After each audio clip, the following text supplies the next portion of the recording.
Salut, j'espère que vous allez bien. Aujourd'hui, on va voir ensemble comment cibler en 2024. Parce que je pense qu'il y a plein de personnes qui se méprennent un peu sur la notion de ciblage. Je vois beaucoup de choses, j'entends beaucoup de choses. Mais dans cette vidéo, je vais vous dire exactement ce que c'est le ciblage, ce que c'était avant et ce que c'est maintenant et quelles sont les bonnes pratiques pour pouvoir cibler efficacement en 2024 aujourd'hui. Si tu ne me connais pas, je suis Smith Moro, bienvenue sur ma chaîne. Ici, je partage mon expérience de l'e-commerce, mais j'aide les e-commerçants aussi à scaler leur boîte grâce à des stratégies sur Facebook Ads. Donc, si tu es dans le cas, n'hésite surtout pas. Prends un appel à la découverte, ça me fait un réel plaisir de t'aider à aller beaucoup plus loin et beaucoup plus vite.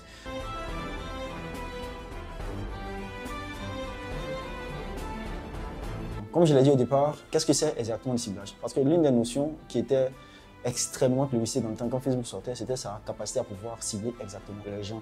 Mais comment ça fonctionne? Vous savez, lorsqu'on était au temps de la télévision, cibler quelqu'un, c'était très aléatoire. C'est-à-dire ce qu'on faisait, c'était quoi? On divisait des programmes, c'est en fonction des types de programmes, on essayait d'envoyer des publicités parce qu'on se disait que les gens qui regardaient ce programme étaient beaucoup plus susceptibles de pouvoir payer le produit en question. Facebook, sa notion de ciblage était beaucoup plus puissante parce qu'il regroupait les gens par rapport à ses intérêts. C'est-à-dire, si vous êtes par exemple un fan du sport, en fonction de toutes vos interactions sur la publicité, il va, en fonction des points donnés, il va essayer de vous rassembler dans différents intérêts. Si vous cliquez beaucoup sur des choses concernant le sport, il va en déduire que vous êtes quelqu'un qui aime le sport, donc il va vous mettre généralement dans un intérêt. Si on veut prendre dans la vie réelle, c'est-à-dire si on veut cibler quelqu'un qui fait du sport, ce qu'on fait, on va aller peut-être dans les salles de sport parce que la majeure partie des gens qui font du sport sont regroupés là-bas. Donc, en ce niveau précis, il y avait une qualité des données qui faisait que lorsqu'on arrivait à cibler efficacement les gens, on arrivait à toucher exactement les personnes. Il y a beaucoup d'eau qui est passée sur le pont. Aujourd'hui, c'est plus le cas. C'est-à-dire que le fonctionnement du ciblage n'est plus comme avant. Pourquoi? La première des choses aujourd'hui, c'est qu'il y a plein d'intérêts qui ont été enlevés. Si les gens aujourd'hui, s'ils concilient les gens qui font la REMA, c'est-à-dire que si les gens qui sont attentifs vont constater qu'il y a énormément d'intérêts qui ne sont plus sur Facebook. Ça, c'est bien. De deux, c'est-à-dire même ces points de rassemblement des personnes, à cause de tout ce qui est comme perte de données, 30% de ces intérêts-là ne sont plus trop exacts. C'est-à-dire qu'il n'y a plus une exactitude au niveau même de ces intérêts-là en question. De trois, aujourd'hui, ce que vous devez comprendre avec la publicité de manière générale, c'est que vu tous ces changements-là, le fonctionnement des ciblages a énormément évolué parce que Facebook a besoin d'énormément de données.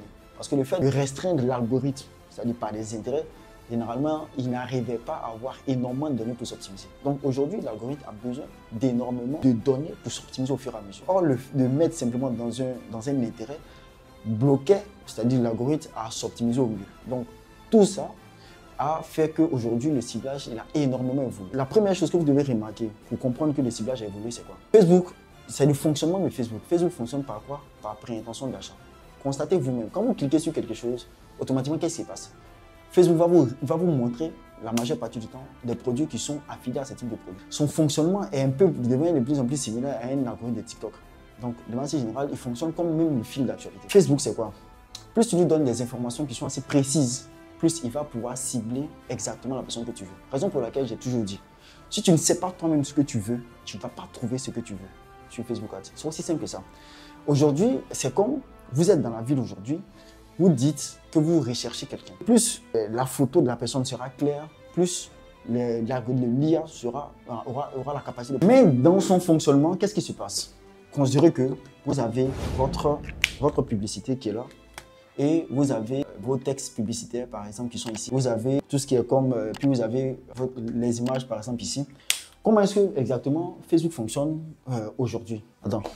Je vais effacer ça. Je vais mettre ça plus ou moins quelque part ici. Vous avez lancé votre première image que vous voulez sponsoriser. Et que là, par exemple, on a, de manière générale, le texte publicitaire, tout simplement.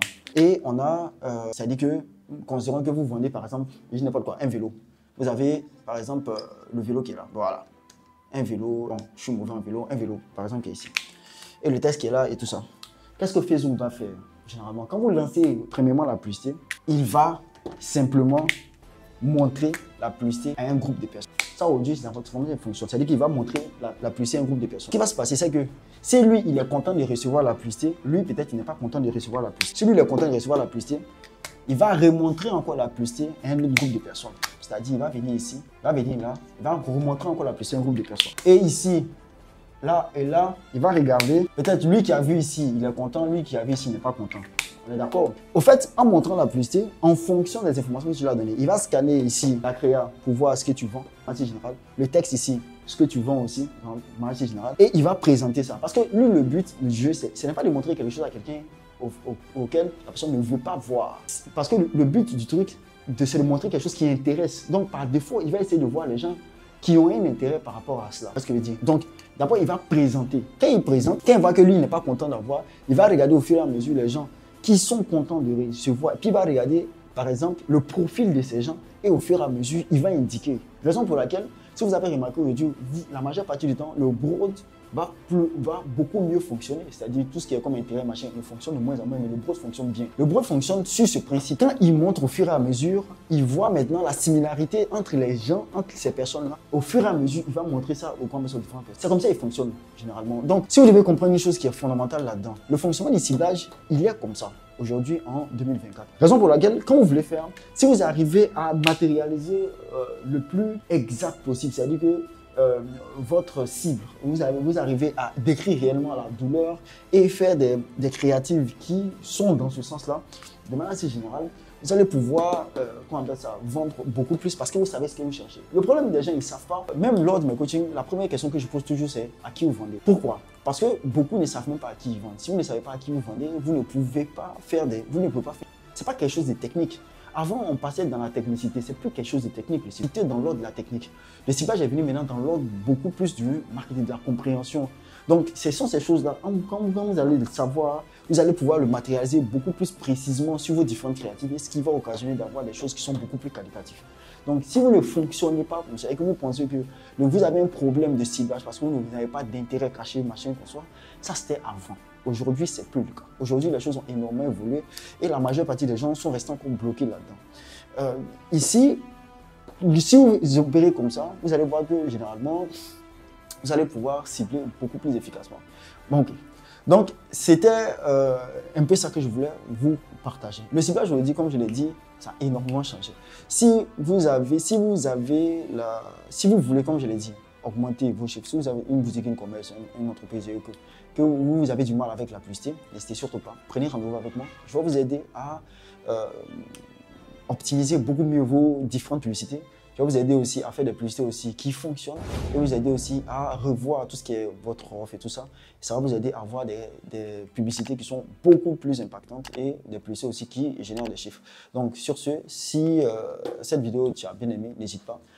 Abonne-toi et tu m'envoies juste un message. Si tu ne comprends pas un principe là-dedans, envoie-moi juste un message. Hein, je vais te répondre par rapport à ça. Sur ce, on se dit à très bientôt encore pour d'autres vidéos.